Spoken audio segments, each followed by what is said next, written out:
யாரெல்லாம் பெருசா நினைச்சிட்டு இருக்கீங்களோ அவர்கள் எல்லாரை விட மேலானவர் தான் இந்த இயேசு என்கிற ஆண்டவர் என்று வேதம் சொல்லுகிறது. ஹல்லேலூயா. யோவான் ஸ்நானகன் அழகாய் சொன்னார், அவன் என்னிலும் அவர் வல்லவர் சொல்லிட்டு ஒரு விஷயத்தை சொல்றாரு பாருங்க. பிராங்கா நம்ம பாஷையில அவர் செருப்பு கூட தொடறதுக்கு என்ன இல்லைங்க, எனக்கு தகுதி இல்லை. ஹல்லேலூயா. அவர் பாதரட்சியை தொடுவதற்கோ அவிழ்ப்பதற்கோ என்னிலே தகுதியேதும் இல்லை. ஏனென்றால் அவர் சர்வ வல்லமையுள்ள ஆண்டவர். உலக ரட்சகராக இயேசுவின் நாமத்தில் உங்களை யாவரையும் அன்போடு கூட வாழ்த்துகிறேன். ஒவ்வொரு வியாழக்கிழமையும் இரவு 8:30 மணி அளவில் எங்கள் ஆவியானவர் எழுப்புதல் திருச்சபையின் மூலமாய் நடந்து கொண்டிருக்கிற அந்த நிகழ்ச்சியை பார்க்கிற உங்கள் யாவரையும் மனதார வாழ்த்தி ஆசீர்வதிக்கிறேன். எங்கள் நிகழ்ச்சி நிச்சயமாகவே உங்களுக்கு ஆசீர்வாதமா இருக்கும் என்பதிலே சந்தேகமில்லை. அநேகர் எங்களோடு கூட தொடர்பு கொள்கிறீர்கள். தொடர்ந்து உங்களுக்காக நாங்கள் ஜெபித்துக் கொண்டிருக்கிறோம்.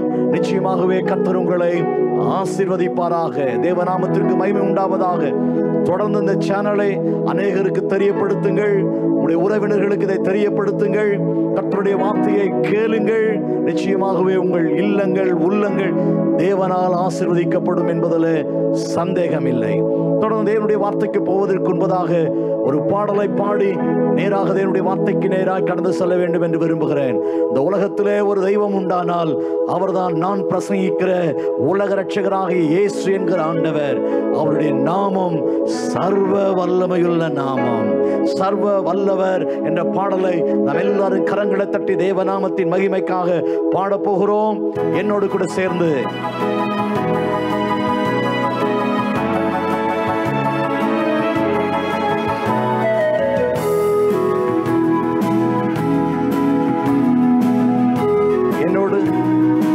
தட்டி தேவநாமத்தின் மகிமைக்காக praise the Lord. Hallelujah.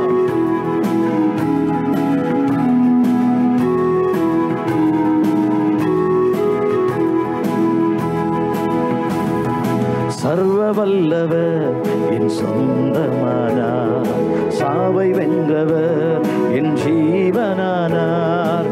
சர்வ வல்லவர் என் சொந்தமானார், சாவை வென்றவர் என் ஜீவனானார். ஆஹா, இது அதிசயம் தானே, ஓஹோ இது உண்மைதானே. ஆஹா, இது அதிசயம் தானே, ஓஹோ இது உண்மைதானே. சர்வ வல்லவர் என் சொந்தமானார், சாவை வென்றவர் என் ஜீவனானார். சர்வ வல்லவர் என் எஜமானன், சாவை வென்றவர் என் எஜமானன்.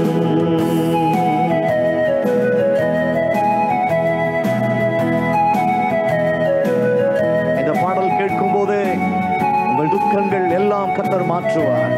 உன் துக்க நாட்கள் முடிந்தது என்று கர்த்தர் சொல்கிறார். ஹல்லேலூயா.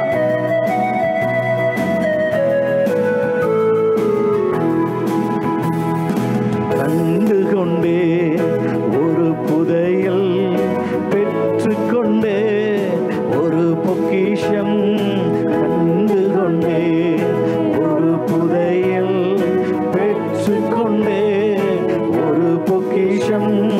இயேசுதான் என் ரட்சகர், இயேசுதான் என் ராஜா, இயேசுதான் என் ரட்சகர், இயேசுதான் என் ராஜா. சர்வ வல்லவர் சொந்தமானார், சாவை வென்றவர் என் ஜீவனானார். சர்வ வல்லவர் என் எஜமானன், சாவை வென்றவர் என் மனவாளன்.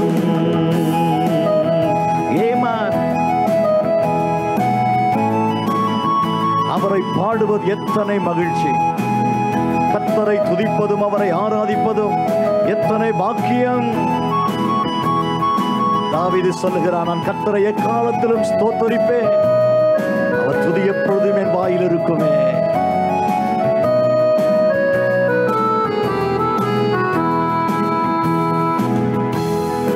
சந்தோஷமும் சமாதானமும் என் உள்ளத்தில் பொங்குதம்மா. சந்தோஷமும் சமாதானமும் என் உள்ளத்தில் பொங்குதம்மா. பாவமெல்லாம் போக்கிவிட்டார், பயங்கள் எல்லாம் நீக்கிவிட்டார். பாவமெல்லாம் போக்கிவிட்டார், பயங்கள் எல்லாம் நீக்கிவிட்டார். சர்வ வல்லவர் என் சொந்தமானார், சாவை வென்றவர் என் மனிதனானார். சர்வ வல்லவர் என் எஜமானன், சாவை வென்றவர் என் மனவாளன்.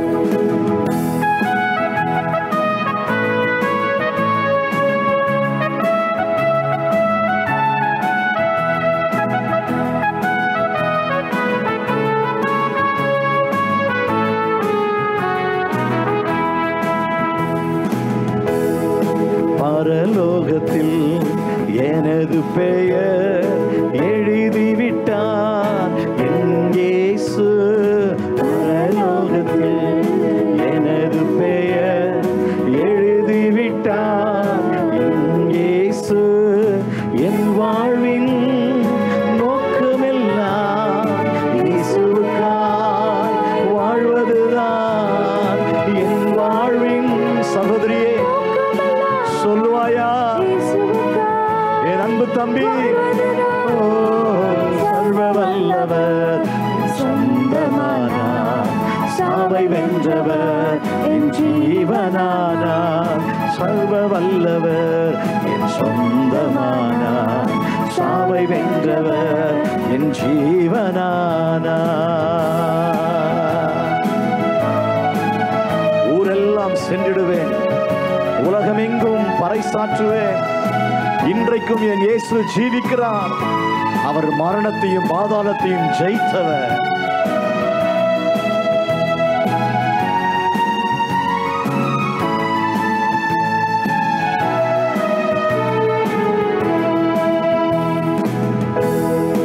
ஊரெல்லாம் சென்றிடுவேன், உலகமெங்கும் பறைசாற்றுவேன்.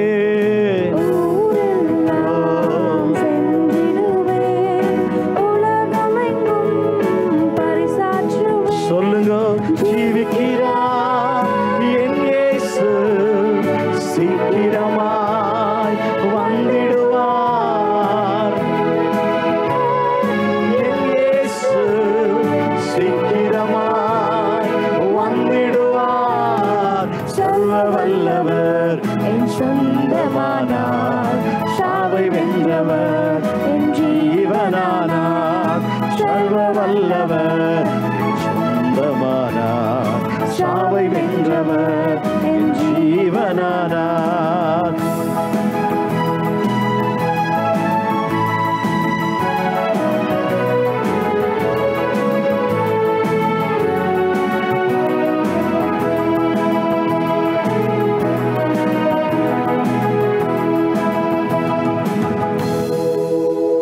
தேவனுடைய நாமத்திற்கு மகிமையும் கனமும் ஸ்தோத்திரம் உண்டாகட்டும்.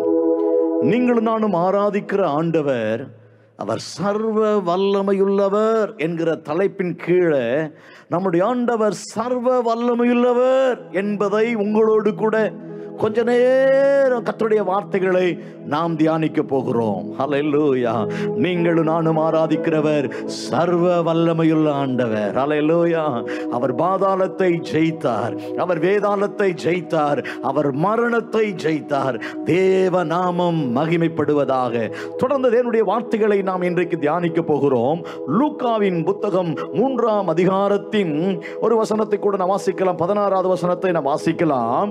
யோவான் எல்லாருக்கும் பிரதியுத்தரமாக நான் ஜலத்தினால் உங்களுக்கு ஞானஸ்நானம் கொடுக்கிறேன், என்னிலும் வல்லவர் ஒருவர் வருகிறார், அவருடைய பாதரட்சைகளின் வாரை அவிழ்க்கிறதற்கும் அவருடைய பாதரட்சையின் வாரை அவிழ்ப்பதற்கும் நான் பாத்திரன் அல்ல, பரிசுத்த ஆவியினாலும் அக்கினியினாலும் உங்களுக்கு ஞானஸ்நானம் கொடுப்பார். எனக்கு எனக்கு அருமையான தேவனுடைய பிள்ளைகளே, யூதர்கள் மத்தியிலே யோவான் ஸ்நானகன் என்று சொல்லக்கூடிய ஒரு பிரபலமான ஊழியக்காரர் ஒருவர் இருந்தார். யோவான் ஸ்நானகனை குறித்து கேள்விப்படாதவர்களே இல்லை. வனாந்தரத்திற்கு சாரையாய் கூட்டம் கூட்டமாய் அவனை பார்ப்பதற்காக ஒரு கூட்டம் போனது. அவர் பிரசங்கத்தை கேட்பதற்காக, அவரிடத்தில் ஞானஸ்தானம் பெற்றுக் கொள்வதற்காக. அவர் மிகப்பெரிய தேவனுடைய ஊழியக்காரனாக அந்த நாட்களிலே விளங்கினார். அவர் சொல்றாருங்க, ஆமா, நீங்க என்ன பெரிய ஆள நினைச்சிட்டு இருக்கிறீங்க, நான் பெரிய ஆள் இல்ல. ஆமா, அவன் எல்லா ஜனங்களுக்கும் பிரதியுத்தரமாக என்னிலும் வல்லவர் ஒருவர் இருக்கிறார். ஹல்லேலூயா. தேவனுடைய பிள்ளைகளே, இந்த சத்தியத்தை கேட்கிற தேவனுடைய ஜனமே, எல்லா மனிதர்களிலும் எல்லா தேவர்களிலும் மேலான சர்வ வல்லமையுள்ள ஒரு தெய்வம் தான் நான் உங்களுக்கு பிரசங்கம் பண்ணுகிற இயேசு என்கிற ஆண்டவர். நீங்க யாரெல்லாம் பெருசா நினைச்சிட்டு இருக்கீங்களோ, அவர்கள் எல்லாரை விட மேலானவர் தான் இந்த இயேசு என்கிற ஆண்டவர் என்று வேதம் சொல்லுகிறது. ஹல்லேலூயா. யோவான் ஸ்நானகன் அழகாய் சொன்னான், அவன் என்னிலும் அவர் வல்லவர். சொல்லிட்டு ஒரு விஷயத்தை சொல்றாரு பாருங்க, பிராங்கா நம்ம பாஷையில அவர் செருப்பு கூட தொடறதுக்கு என்ன இல்லைங்க, எனக்கு தகுதி இல்லை. ஹல்லேலூயா. அவர் பாதரட்சியை தொடுவதற்கோ அவிழ்ப்பதற்கோ என்னிலே தகுதியே ஏதும் இல்லை. ஏனென்றால் அவர் சர்வ வல்லமையுள்ள ஆண்டவர். தேவப்பிள்ளைய, நீங்களும் நான் ஆராதிக்கிற ஆண்டவர் ரொம்ப சக்தி வாய்ந்தவர் என்பதை நீங்கள் மறந்துவிடக் கூடாது. நீங்கள் அறிந்து கொள்ளத்தக்கதாக வெளிப்படுத்தலில் 1ஆம் அதிகாரத்தின் 8ஆம் வசனம் ரொம்ப அழகான ஒரு விஷயத்தை நமக்கு சொல்லிக் கொடுக்கிறது. பாருங்கள், வாசிக்கலாம். இருக்கிறவரும் ஆமா இருந்தவரும், இவரை குறித்து வேதம் சொல்லுகிறது. இவர் யார்? இருக்கிறவரும் இருந்தவரும் வருகிறவருமாகிய சர்வ வல்லமையுள்ள. வேதம் இயேசுவை குறித்து சொல்லுகிறது, அவர் சர்வ வல்லவர். ஆமா, வாசிங்க தொடர்ந்து. சர்வ வல்லமையுள்ள கர்த்தர், சர்வ வல்லமையுள்ள கர்த்தர், நான் அல்பாவும் ஒமேகாவும் ஆதியும் அந்தமுமாய் இருக்கிறேன் பற்றுகிறார். ஆமா, இங்க சொல்றாரு வெளிப்படுத்தல்ல, நான் யார் தெரியுமா? என் மகிமை உங்களுக்கு தெரியுமா? என் வல்லமை உங்களுக்கு தெரியுமா? நான் இருக்கிறவராகவே இருக்கிறேன். ஆதியும் அந்தமும் நானே. ஆமா, என்ன சாதாரணமா நினைக்காதீங்க பிரதர். கடவுள் சொல்றாரு, நான் சர்வ வல்லமையுள்ள ஆண்டவர். இன்றைக்கு அந்த ஆண்டவரை நாம் எப்படி பார்க்கிறோம்? அவருடைய நாமம் மேலான நாமம் என்று வேதம் சொல்லுகிறது. அவர் நாமத்தை சொன்னாலே பூலோகத்தாரும், ஆமா ஆமா ஆமா, பாதாளத்துல இருக்கிறவங்க, மேலோகத்துல இருக்கிறவங்க எல்லாரும் முழங்கால் படியிடுகிற ஒரு நாமம் தான் இயேசுவின் நாமம். இயேசுவின் பேரை சொன்ன பாதாளத்தில் இருக்கிறவங்களும் சரி, ஆமா பூமியில இருக்கிறவங்களும் சரி, ஆமா பரலோகத்தில் இருக்கிறவங்களும் சரி, அவருக்கு முன்பதாய் முழங்கால் படியிட்டு நடுங்க கடவார்கள் என்று எழுதப்பட்டிருக்கிறது.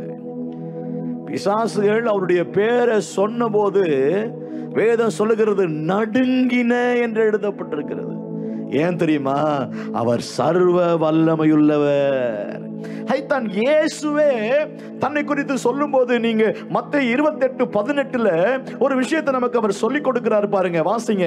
அப்பொழுது இயேசு சமீபத்தில் வந்து அவர்களை நோக்கி, அவர்களை பார்த்து, வானத்திலும் பூமியிலும் சகல அதிகாரமும் எனக்கு கொடுக்கப்பட்டிருக்கிறது. அதிகாரம் கொடுக்கப்பட்டிருக்கிறது.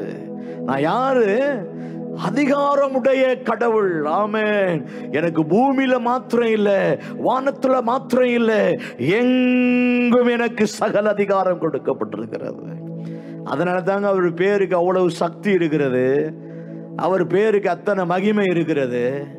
பேய் பிடிச்சோ, மந்திரம் பிடிச்சோ, ஆமா தீராத வியாதியோ சாபமோ எங்க போயும் எந்த ஆமா கடவுள்களை தேடியும் சுகமாகாத எத்தனையோ மனிதர்கள் இயேசுவை தேடி வரும்போது ஏன் அவங்களுக்கு சுகம் உண்டாகுது தெரியுமா? நாங்கள் அறிவிக்கிறது இயேசு சர்வ வல்லமையுள்ள ஆண்டவர். அவர் சொல்றாரு, வானத்திலும் பூமியிலும் எனக்கு சர்வ அதிகாரம் கொடுக்கப்பட்டிருக்கிறது. அந்த இயேசு உனக்கு வேண்டுமா? இந்த சத்தியத்தை கேட்கிற ஒருவேளை நீங்கள் இயேசுவை அறியாமல் இருக்கலாம், இயேசுவை இதுவரையிலும் தெரிந்து கொள்ளாதவர்களாய் இருக்கலாம். உங்களை பார்த்து சொல்லுகிறேன், இந்த உலகத்தில் எந்த மனிதனையும் பிரகாசிப்பிக்கிற மெய்யான ஒளி அவர்தான் இயேசு என்கிறவர். அவர் எப்படிப்பட்டவரா? சர்வ வல்லமையுள்ள ஆண்டவர். வேதத்தில் 2 பார்வை இல்லாதவர்கள் இயேசுவை தேடி எனக்கு இவர் பார்வை கொடுப்பார் என்று இயேசுவின் பின்னால் வந்தார்கள். வாசிக்கலாம். அதே மத்தேயுல 9ஆம் அதிகாரத்தின் 28வது வசனம் இப்படி சொல்லுகிறது. அவர் வீட்டிற்கு வந்த பின்பு அந்த குருடர் அவரிடத்தில் வந்தார்கள். இயேசு அவர்களை நோக்கி இதை செய்ய எனக்கு வல்லமை உண்டு என்று விசுவாசிக்கிறீர்களா? அவங்க 2 பேரை பார்த்து கேட்கிறாரு, நான் உன்னை சுகமாக்குவேன், நான் உன் கண்களை திறப்பேன் என்று நீ விசுவாசிக்கிறியாப்பா என்று கேட்டார். அதற்கு அவர்கள் ஆம் விசுவாசிக்கிறோம் ஆண்டவரே என்றார்கள். விசுவாசிக்கிறோம் ஆண்டவரே. அந்த பார்வை இல்லாத 2 பேரை பார்த்து, நான் உனக்கு பார்வை கொடுப்பேன், பார்வை கொடுப்பதற்கு என்னிடத்தில் வல்லமை உண்டு என்று நீ விசுவாசிக்கிறியா? இந்த செய்தியை கேட்கிற நீ யாரானாலும் சரி, ஒருவேளை படுத்த படுக்கையில் நீங்க இருக்கலாம், வியாதியின் படுக்கையில் இருந்து இந்த சத்தியத்தை நீங்கள் கேட்டுக்கொண்டிருக்கலாம்.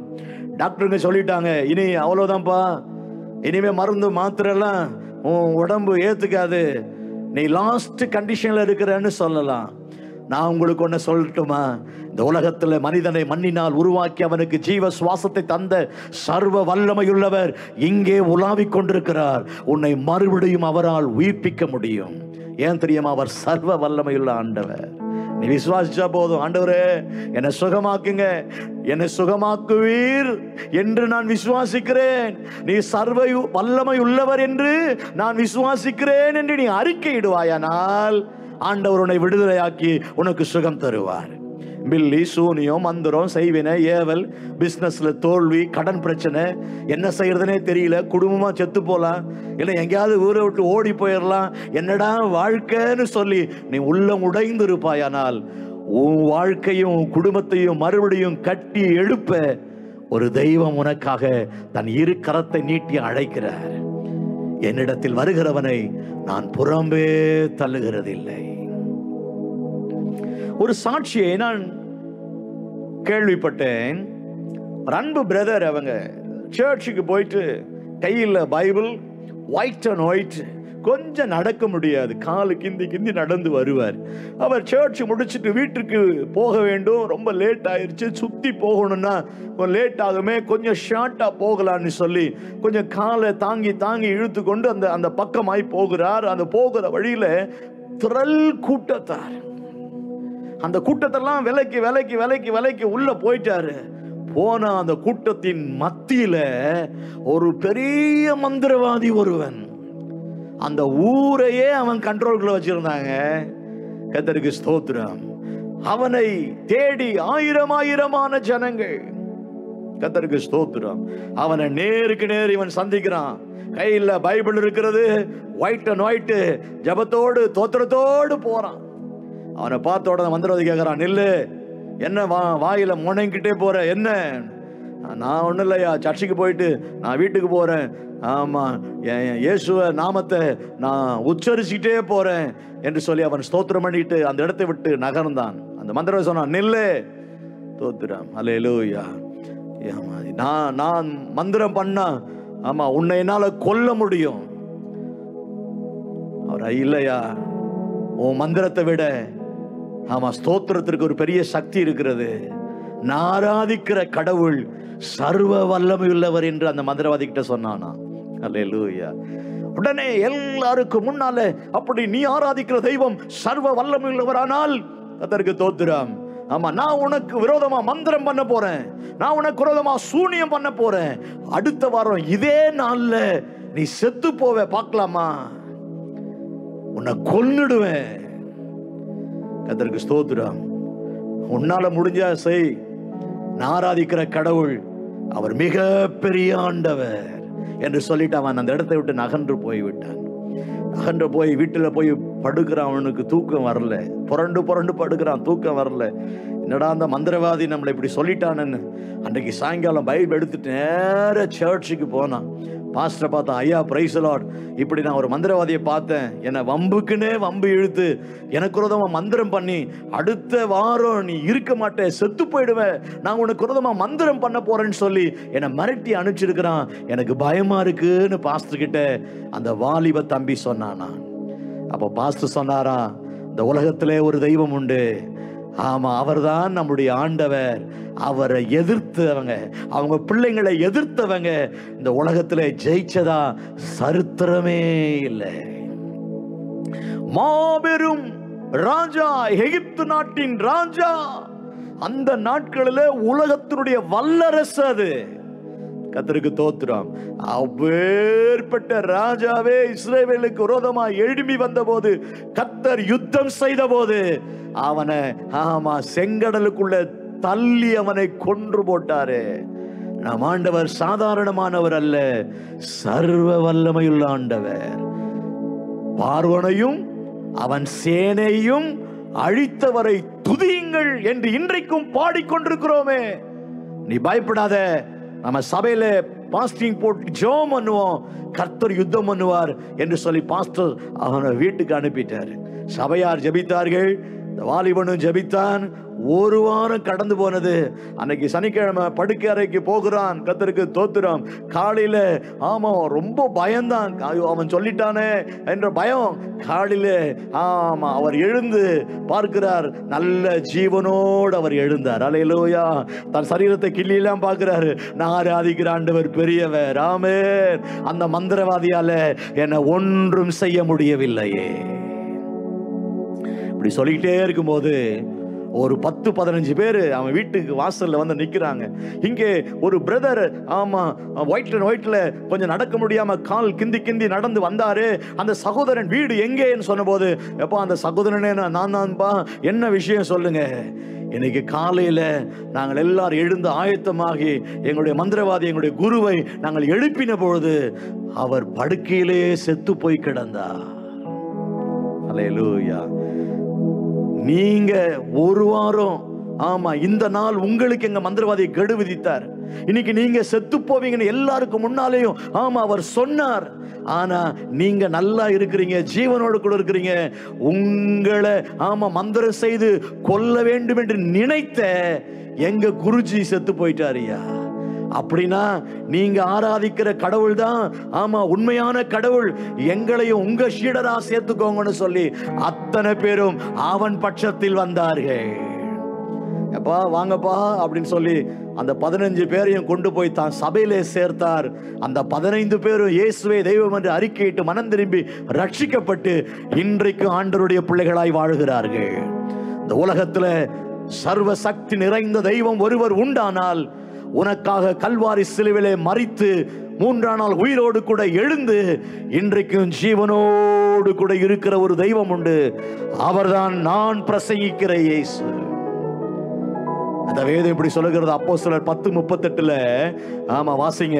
நசரேயனாகிய இயேசுவை தேவன் பரிசுத்த ஆவியினாலும் வல்லமையினாலும் அபிஷேகம் பண்ணினார். தேவன் அவருடனே கூட இருந்ததினாலே நன்மை செய்கிறவராயும் பிசாசின் வல்லமையில் அகப்பட்ட யாவரையும் குணமாக்குகிறவராய் சுற்றித் திரிந்தார். என் அன்பு சகோதரா, என் அன்பு சகோதரியே, இந்த சத்தியத்தை கேட்கிற நீ யாரானாலும் சரி, உன்னை இயேசு விடுவிக்க அவர் வல்லவர். பாவ சாப கர்மத்திலிருந்து உன்னை தூக்கிவிட நான் பிரசங்கிக்கிற இயேசு வல்லமையுள்ளவர். வேதம் சொல்லுகிறது, அவர் நன்மை செய்கிறவராய் சுற்றி தெரிந்தார். எனக்கு நன்மை கிடைக்காதா? எனக்கு ஒரு அற்புதம் நடக்காதா? என் தலையெழுத்து மாறாதா? என் குடிகார கணவர் மனம் திரும்ப மாட்டாரா? தோத்திரம். கணவனும் மனைவியாய் ஒன்றாய் வாழ வேண்டியவர்கள் இன்றைக்கு கோர்ட்டும் கேசுமா டைவர்ஸுமா அலைஞ்சிட்டு இருக்கிறோமே. எங்க சூழ்நிலை மாறாதா என்று உள்ளம் உடைந்து காத்திருக்கிற தேவ பிள்ளையே, நன்மை செய்கிற ஒருவர் உண்டு. அவர் எப்படிப்பட்டவர்? சர்வ வல்லமையுள்ள ஆண்டவர். ஏங்க 38 வருஷமா ஒருத்தன் வியாதியில பெதஸ்தா குளத்தண்டையில இருக்கிறான். 38 வருஷமாய் வியாதியிலே கிடந்த ஒரு மனிதனை இயேசு சுகமாக்கினார். அவர் சர்வ வல்லமை உள்ளவருங்க. ஒரு வாலிப தம்பி செத்துட்டான். அவனை பாடையில வச்சு தூக்கிட்டு போறாங்க அவன் அடக்கம் பண்ணுவதற்காக. வேதம் சொல்லுகிறது, பாடையை இயேசு தொட்டபோது அவன் சுகமானான் என்று எழுதப்பட்டிருக்கிறது. எதற்கு ஸ்தோத்திரம். பர்த்திமே என்கிற ஒரு பார்வையில்லாதவன், தாவீதின் குமாரனே, தாவீதின் குமாரனே எனக்கு இரங்கும் என்று அழைத்த போது அவனை இயேசு சுகமாக்கினார். அல்லேலூயா. எத்தனையோ சம்பவங்களை நான் உங்களுக்கு சொல்ல முடியும். இயேசுவால ஆகாதது ஒண்ணும் இல்லை. ஒரு மனிதன் மரித்து 4 நாளாகி போச்சுங்க. ஆமா, செத்து போய் 4 நாளாகி அடக்கம் பண்ணப்பட்ட ஒரு லாசரு என்கிற ஒரு மனிதனை இயேசு உயிரோடு கூட எழுப்பினார். இவர் சர்வ வல்லமையுள்ள ஆண்டவர். ஆகையால் தான் ஆதியாகமம் 17ஆம் அதிகாரத்தின் 1வது வசனம் இப்படி சொல்லுகிறது, வாசிங்க. ஆபிரகாம் 99 வயதான போது கர்த்தர் ஆபிரகாமுக்கு தரிசனமாகி சர்வ வல்லமையுள்ள தேவன். இப்ப கர்த்தர் சொல்றாரு, நான் யார் தெரியுமா? ஆபிரகாமே, சர்வ வல்லமையுள்ள கர்த்தர். நீ எனக்கு முன்பாக நடந்து உத்தமனாயிரு. ஆண்டவர் 75 வயதிலே உனக்கு ஒரு குழந்தையை தருவேன். சாரால் ஒரு குழந்தையை பெற்றெடுப்பாள். கர்த்தருக்கு மகிமை உண்டாகட்டும். ஆமா, சாரால் குழந்தையை பெற்றெடுப்பாள் என்கிற வார்த்தை, ஆமா, 65 வயசுல அவங்களுக்கு வாக்குத்தத்தமா வந்ததுங்க. அது நடக்கவே இல்லை. 25 வருஷம் வெயிட் பண்றாங்க.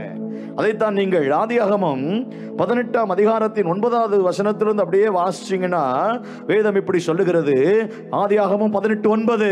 அவர்கள் அவளை நோக்கி உன் மனைவி சாராள் எங்கே என்றார்கள். உன் மனைவி சாராள் எங்கே என்று ஆபிரகாமை கேட்கிறார்கள். அவள் கூடாரத்தில் இருக்கிறாள் என்றார். அப்பொழுது அவர் ஒரு உற்பத்தி காலத்திட்டத்தில், கவனிங்கள், ஒரு உற்பத்தி காலகட்டத்தில் நிச்சயமாய் உன்னிடத்திற்கு திரும்ப வருவேன். அப்பொழுது உன் மனைவியாகிய சாராளுக்கு ஒரு குமாரன் இருப்பான். எத்தனை சக்தியான வார்த்தைகள் பாருங்க. என்ன நடக்குது வாசிங்க கீழே. சாராள் அவருக்கு பின்புறமாய் கூடார வாசலில் இதை கேட்டுக் கொண்டிருந்தார். இவங்க பேசுறதை கேட்டுட்டு இருக்கிறா. ஆபிரகாமும் சாராளும் வயது சென்று முதிர் வயதாய் இருந்தார்கள். ஸ்திரீகளுக்குள்ளே இருந்த வழிபாடு சாராளுக்கு நின்று போயிற்று. ஆகையால் சாராள் தன் உள்ளத்திலே நகைத்து நான் கிழவியும் என் ஆண்டவன் முதிர்ந்த வயதுள்ளவனாய்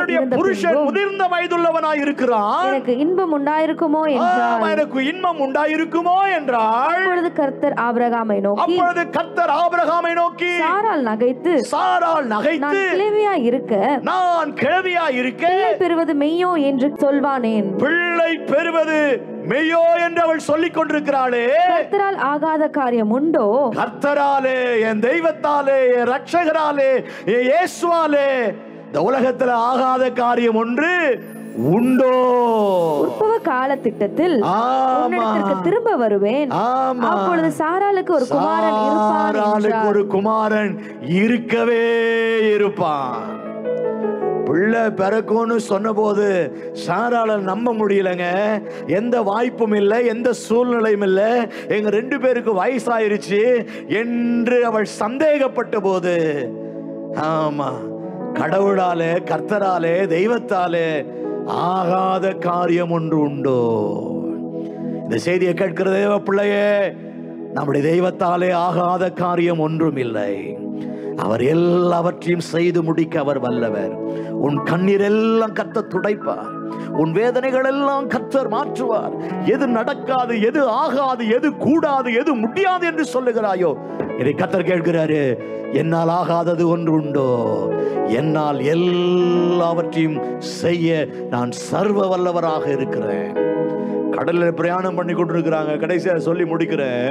நீங்க லூக்கா 8ஆம் அதிகாரத்தின் 24, 25வது வசனத்தை வாசிக்கும் போது கடல் பிரயாணம் வாசிங்க. அவர்கள் அவரிடத்தில் வந்து ஐயரே ஐயரே ஐயரே ஐயரே மடிந்து போகிறோம் என்று அவரை எழுப்பினார்கள். நாங்கள் மடிந்து போகிறோம், கடல் கொந்தளிக்கிறது, காற்று அடிக்கிறது. ஆமா, கடல் எங்களை அப்படியே மாறிக்கொண்டு போகுமோ, கப்பல் எங்களை அப்படியே தண்ணிக்குள்ள முழிக்கிடுமோ, ஐயரே எங்களுக்கு பயமாயிருக்கிறது என்று கதறுகிறார்கள். அவர் எழுந்து காற்றையும் ஜலத்தின் கொந்தளிப்பையும் அதட்டினார். கடலின் கொந்தளிப்பையும் காற்றின் கொந்தளிப்பையும் அடக்குகிறார். உடனே அவைகள் நின்று போய் அமைதலாயிற்று.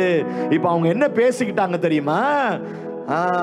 அவர் அவர்களை நோக்கி உங்கள் விசுவாசம் எங்கே என்றார். அவர்கள் பயந்து ஆச்சரியப்பட்டு இவர் யாரோ காற்றும் கடலும் இவருக்கு கீழ்ப்படுகிறது. அந்த வசனத்தை வாசித்து முடிங்க. அவர் அவர்களை நோக்கி உங்கள் விசுவாசம் எங்கே என்றார். அவர்கள் பயந்து ஆச்சரியப்பட்டு இவர் யாரோ காற்றுக்கும் ஜலத்துக்கும் கட்டளையிடுகிறார், அவைகளும் இவருக்கு கீழ்ப்படுகிறதே என்று ஒருவரோடு ஒருவர் சொல்லிக் கொண்டார்கள். இயற்கையே அவர் வார்த்தைக்கு கீழ்ப்படுகிறாங்க. காற்றும் கடலும் அவர் சத்தத்தை கேட்டபோது கொந்தளிப்பை நிறுத்தி கொண்டது. தலைவிரித்து ஆடுதா அவங்க வீட்டுல பிரச்சனை, மனிதர்களால் போராட்டம், மந்திர சக்தியாலே போராட்டம், அடக்கவே முடியல, தலைவிரித்து ஆடிக்கொண்டிருக்கிற எல்லா சூழ்நிலைகளையும் இன்றைக்கு கர்த்தர் அமர பண்ணுவார். இறையாவே அமைதலாயிரு என்று அவர் சொல்வாரானால் உன் சமாதானத்தை கெடுக்கிற, உன் நிம்மதியை கெடுக்கிற, உன் தூக்கத்தை கெடுக்கிற, உன் ஆசீர்வாதத்தை கெடுக்கிற எல்லா அலைகளும் ஓய்ந்து போவதாக உங்களுக்காக நான் ஜெபிக்க போகிறேன். அன்பு நிறைந்த எங்கள் ஆண்டவரே, நாங்கள் ஆராதிக்கிற இயேசு என்கிறவர் சர்வ வல்லமையுள்ள ஆண்டவர். உடைய மகிமையான அந்த சக்தியின் வல்லமை உடைய ஜனங்களோடு கூட வெளிப்படுவதாக. நீங்கள் அற்புதங்களை செய்யுங்க, உடைய மகத்துவத்தை ஜனங்கள் அறிந்து கொள்ளட்டும். இயேசுவின் நாமத்தில் ஜெபிக்கிறோம் எங்கள் பிதாவே, ஆமென். தேங்க்யூ. ஒவ்வொரு வியாழக்கிழமையும் இரவு 8:30 மணி அளவில் பூந்தமல்லியில் இருக்கிற ஆவியானவர் எழுப்புதல் திருச்சபையின் சார்பாக உங்களை மீட் பண்றேன். தொடர்ந்து உங்களுக்காக ஜெபிக்கிறேன். உங்கள் ஜெப குறிப்புகளை எங்களுக்கு நீங்கள் தெரியப்படுத்தலாம். எங்களோடு கூட ஸ்கிரீனில் தெரிகிற நம்பர் கால் செய்து நீங்கள் ஜெபித்துக் கொள்ளலாம். கர்த்தர் உங்களை ஆசீர்வதிப்பார். Thank you. God bless you. Amen. Thank you.